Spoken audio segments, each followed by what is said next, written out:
All right, guys. So this is a story that nobody's talking about, but I think is massive. Okay, because our media is already skewed enough towards the left. We all know how much they hate conservatives, Christians, libertarians, anybody from rural areas. If you don't live in a city, basically they hate anybody that does not align with AOC and her agenda, right? They hate anybody that's like that, right? And lately, the left-wing media has been so gun-ho about pushing Joe Biden's Build Back Better plan, right? If you guys haven't noticed, the media has went after Joe Manchin and Kyrsten Sinema very, very, very hard for standing in the way of this plan. And now we're seeing why, as this little reported provision, tax break in the Build Back Better plan actually is buying off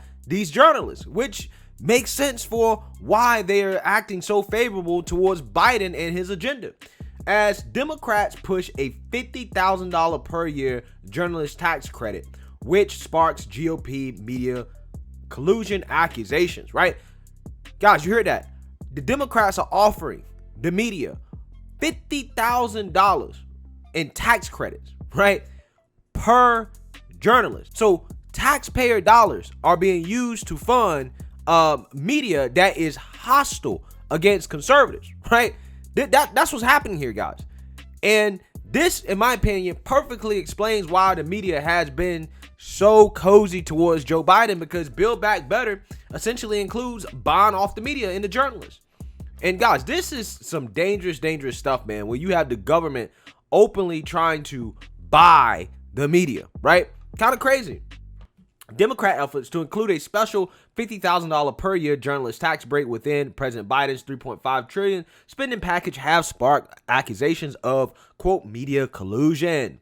Senator Ron Johnson argued the tax credit would create an improper relationship between the federal government and the nation's leading media outlets. Such relationships, according to Wisconsin Republican, could be exploited for propaganda purposes. Exactly. Right, guys, can you imagine if this is passed? What would happen if, for example, the GOP gets in office and says, hey, you know what? We want to get rid of this tax break, right? We need to get rid of this. We need to trim up the budget.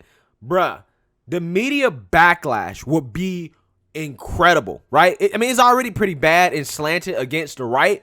But again, anybody that comes against this tax credit, if this thing happens to pass, bruh, it's going to be impossible.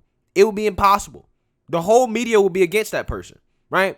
Again, this stuff is dangerous, man. The Democrats are not playing a fair game. And this is why I'm like, GOP should embrace tax increases on woke companies. If the Democrats are willing to use the tax code to promote their agenda, and some of that includes social stuff, why can't the GOP use the tax code to promote their social agenda?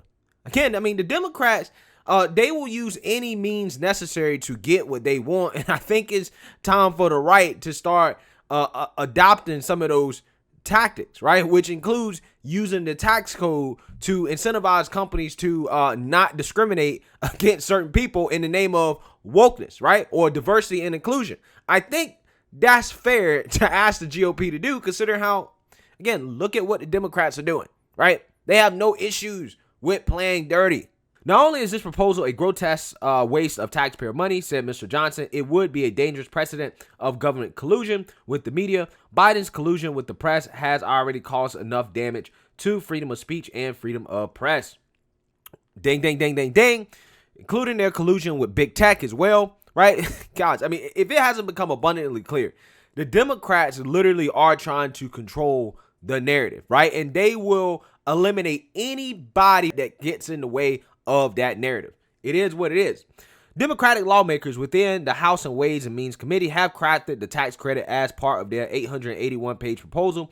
They say will ensure Mr. Biden's big spending legislation is fully funded. The tax credit would allow local news outlets to receive a quarterly tax credit equal to 50% of journalists' wages, up to a cap of $12,500 per quarter. Now, what they mean by local news outlet basically means a outlet that's less than 750 people, that serves a local or regional area that employs at least one journalist in the area. Now, yes, that definitely sounds broad, right? Because it is broad. It is broad. Overall, eligible outlets would receive as much as $50,000 annually per journalist in tax breaks through the program in its first year.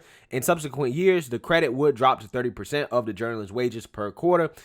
Democrats propose to let the tax credit expire after 5 years unless Congress votes to renew. The Joint Committee on Taxation estimates the credit would wind up costing taxpayers more than $1.3 billion through 2031. So, yeah, Democrats are just overtly trying to buy off the media, right? And this has been an underreported story.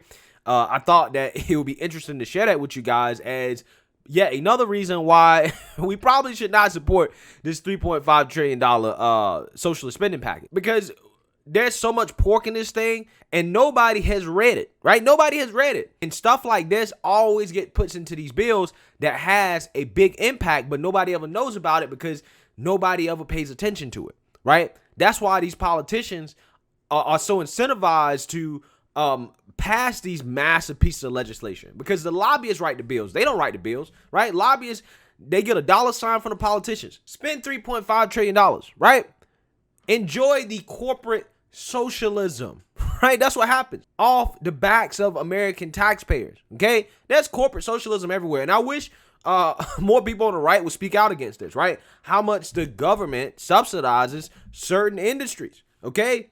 Now, some people make the argument that, we need to save, local news outlets and support independent journalism. And listen, I'm not saying that local news isn't important or that, local journalists are important. They are important. But at the same time, I'm a free market kind of guy, right? I let the free market drive things on most issues, okay? And we already know how it works when a government is funding media. Just look at PBS and NPR.